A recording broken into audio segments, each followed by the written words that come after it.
See, do you see how I can sit here? Look, I mean, it's like going to a strip club. What am I getting out of this? Nothing. It's just a bunch of show and frustration. I believe that the original, if I remember correctly, of Gorf had a flight stick. I think it was like a Tron stick. It was sort of like, it was kind of the same kind of controller, the cool glowing controller that Tron had or something. This game, the Space Invaders part of this game that I'm playing right now, if you click your button a second, you can erase your shot and shoot over again. I was never a real big fan of this game at all.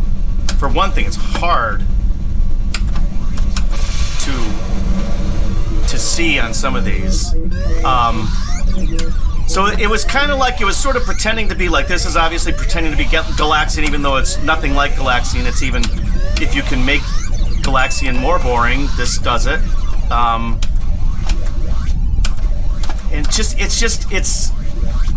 it was almost like the Journey game. It was sort of like more clever of an idea than an execution.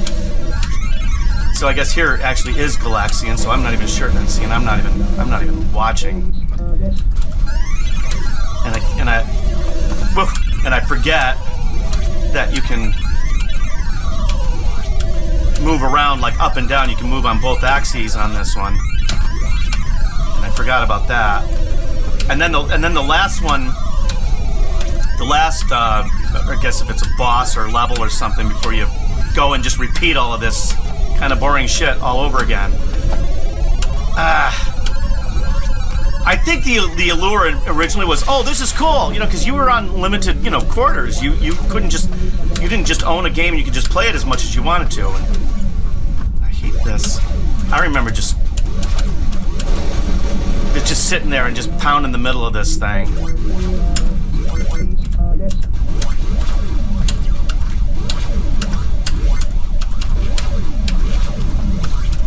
Okay, so, alright. Sorry, I'm not talking now because I'm trying to get out of this, and I've only got one life left.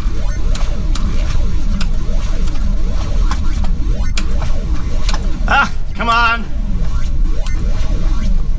Did I get out of it? Okay. See, do you see how I can sit here? Look, I mean, it's like going to a strip club. What am I getting out of this? Nothing. It's just a bunch of show and frustration. So, and it's like, so this is kind of like maybe like Phoenix, you know, and so it's almost like it's trying to be a bunch of games, but it didn't do any of them really well. So it's just kind of it was a novelty maybe for a time or two, and something that you would play if you were just bored and had a quarter, or somebody was on the games that you wanted to play and there was nothing else available, and for some reason you just have to play. See, I didn't even get past the flagship. But at least you saw all of it, and that is Gorf. Again, maybe Splat should have been called Yuck, and Gorf should be just called Yuck 2.